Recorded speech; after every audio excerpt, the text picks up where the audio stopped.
eu passo com vocês precisamente agora para a crise no Oriente Médio. A gente tem muito a discutir hoje conforme, além da questão da faixa de Gaza e do Hamas, uma outra fronteira de Israel merece atenção e pode ser um dos fatores definitivos seguindo adiante na região.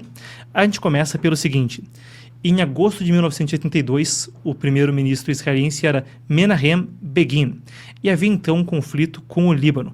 Ele afirmou o seguinte, eu consulto aqui nas minhas notas: a luta muito em breve terá terminado e nós podemos olhar hoje para o dia além da luta, que possa haver um período histórico de paz para Israel. Hoje, em um outro conflito também no Líbano, as tropas israelenses começaram um recuo.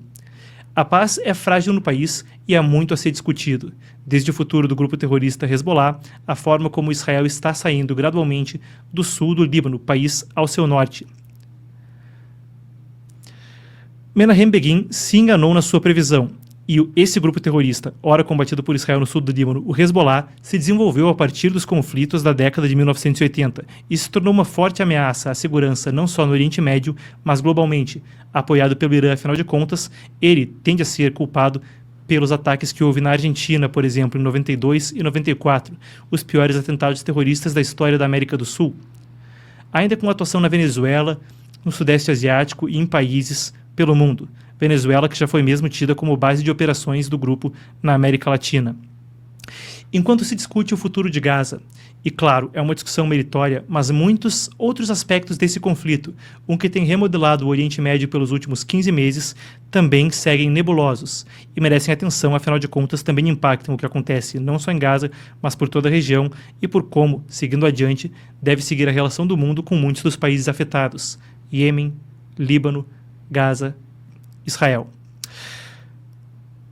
Nesse segmento a gente vai explorar não necessariamente só o cessar-fogo em Gaza, mas também um outro, aquele que acontece ora no país ao norte de Israel, o Líbano, conforme hoje houve a retirada então de tropas. Eu sigo com vocês pela notícia, recapitulando. No Oriente Médio, o Hezbollah no Líbano iniciou ataques contra Israel em solidariedade ao Hamas, após a execrável invasão do Hamas a Israel em 7 de outubro de 2023, logo no dia seguinte começaram ataques principalmente por foguetes pelo Hezbollah vindo do sul do Líbano, expandindo aquela guerra aparentemente para duas frentes. A coisa escalou nos meses adiante. A gente tem os números das forças de defesa de Israel. Vamos lá. O grupo terrorista libanês, ao longo de 15 meses, disparou 16 mil projéteis sobre Israel, incluindo mísseis e foguetes. Israel intensificou ofensivas contra o Hezbollah em setembro. Vocês vão lembrar da notícia que estampou as manchetes de que o líder do Hezbollah, Hassan Nasrallah, havia falecido. E não foi só ele. Uma série de lideranças de alto nível do grupo foram uma após a outra sendo eliminadas. Ao longo do conflito, sempre o número desagradável das casualidades. E como a gente trata de assuntos internacionais e geopolítica nesse programa, no momento que o mundo vive, tão frequentemente somos confrontados com números tristes como esses.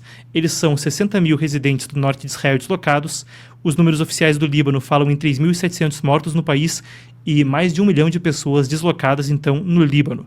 O Banco Mundial estima as perdas econômicas em 8,5 bilhões de dólares, com B de bola. As tropas israelenses saem hoje a partir de um acordo de cessar-fogo firmado em 27 de novembro, com supervisão de uma comissão liderada pelos Estados Unidos e pela Força de Observação da ONU, que já historicamente tem presença no Líbano. A gente tem um mapa aqui ao meu lado, temos então, vamos conferi-lo, que mostra 5 posições de onde Israel não tirou tropas no Líbano. E esse é um dos pontos de tensão quando a gente cita uma paz frágil ali na região. Entendendo que esses pontos seriam fundamentais para sua segurança, Israel manteve tropas aonde vocês veem essas bandeiras. Para reconhecer melhor, o que a gente vê ali ao lado é o Mar Mediterrâneo e essa linha que pontilha o fundo é a fronteira com Israel. A gente traz o seguinte: não era parte do acordo que essas forças permanecessem, mas Israel convenceu os Estados Unidos sobre a ineficiência do exército libanês em impedir o Hezbollah de se estabelecer no sul do Líbano. Segundo o acordo de paz agora discutido, o Hezbollah deve ser desarmado pelo exército libanês. O exército libanês, o governo libanês, não citou os 5 pontos considerados estratégicos, mas afirmou o seguinte: eles disseram que podem usar todos os meios para garantir a retirada total das tropas de Israel e ameaçaram recorrer ao Conselho de Segurança da ONU.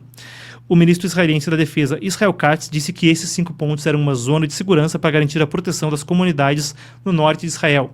Israel Katz, o ministro que é homônimo com o país, ele também se chama Israel, afirmou que o país vai agir com força contra qualquer violação do cessar-fogo por parte do Hezbollah. E a gente tem aqui uma foto, então, temos essa imagem de tanques no sul do Líbano, imagens envolvendo essa retirada de tropas, vocês veem elas ao meu lado. Durante toda a noite, seguindo o que foi acordado, o exército do Líbano mobilizou tropas para as várias cidades do sul, onde antes havia militares de Israel, então, para prosseguir com essa retirada. E a gente tem mesmo imagens dos conflitos. Temos aqui algumas das imagens que vêm, então, do conflito ao longo desses 15 meses. Interessante tópico de discussão agora, a gente prossegue. O que isso significa para o futuro do Hezbollah? E se a gente discute uma paz frágil, é necessário sempre a pergunta: os fatores estruturantes que levaram a esse conflito foram resolvidos? Ou isso pode ser meramente um intervalo antes que outro conflito volte a ocorrer? Nesse aspecto, o que acontece no sul do Líbano e o que acontece em Gaza são também modelos observados de perto, conforme o mundo tenta entender se esses fatores podem de fato ser resolvidos e se pode haver condições para uma paz duradoura no Oriente Médio.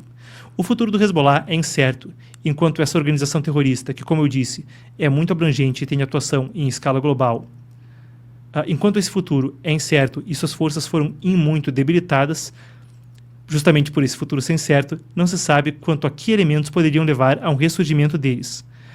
Muitas vezes a sua saída desse confronto é citada como humilhante, com a eliminação de muitos líderes e uma desorganização interna. Entretanto, vale destacar que o Hezbollah é mais do que apenas um grupo terrorista. Eles são uma força política de tremenda importância no Líbano. Chegaram a ter ocupação de assentos parlamentares e influência sobre ministérios. Além disso, eles fazem parte de um conflito histórico entre diferentes etnicidades ali no Líbano.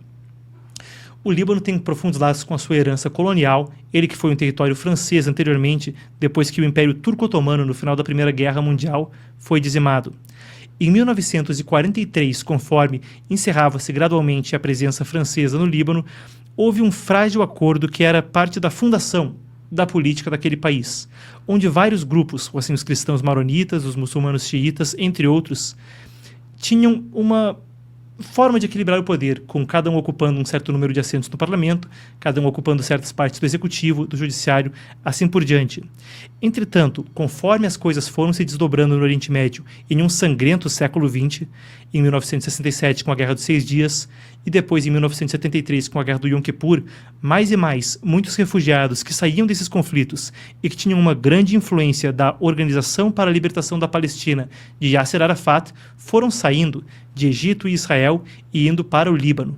Isso mudou o delicado equilíbrio entre vários grupos étnicos.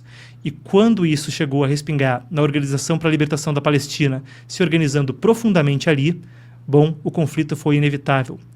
A gente falava de um delicado equilíbrio entre diversos grupos étnicos, conforme a minoria muçulmana foi se inchando e se inchando no país, e conforme houve também um golpe de Estado no Irã, que mudou o esquema de financiamento por toda a região, com o dinheiro do governo iraniano passando a financiar o chamado eixo do terror, ou o que o Irã chama de eixo da resistência, organizações como Hezbollah, Houthis no Iêmen, outros grupos terroristas, o que se viu foi precisamente a fundação do Hezbollah ali no Líbano.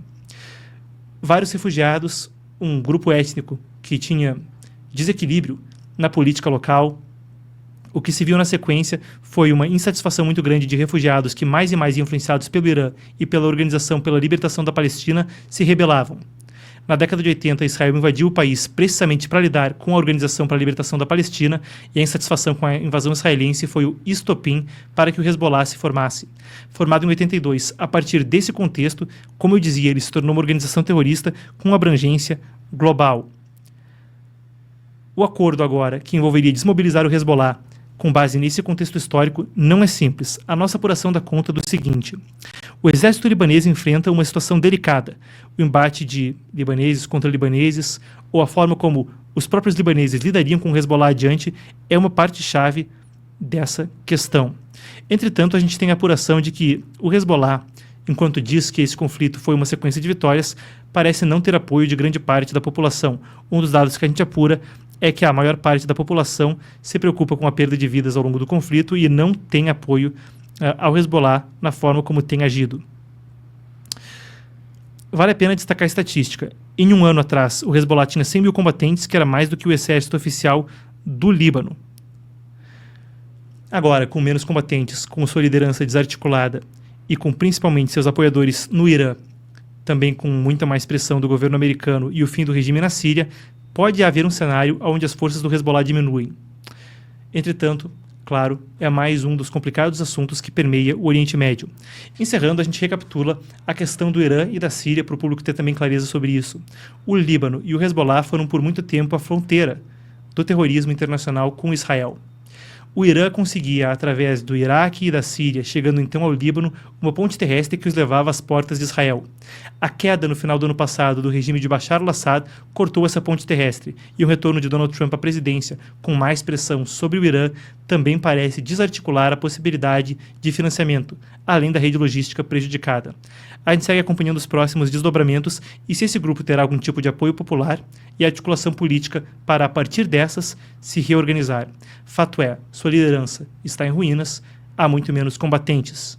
Os seus recursos financeiros foram cortados e, com um novo governo na Síria, há uma dificuldade logística para que eles consigam recursos. Ainda assim, o cessar-fogo permanece frágil. Como vimos, Israel segue em 5 pontos no sul do Líbano e não tem confiança quanto à sua defesa por parte do exército libanês.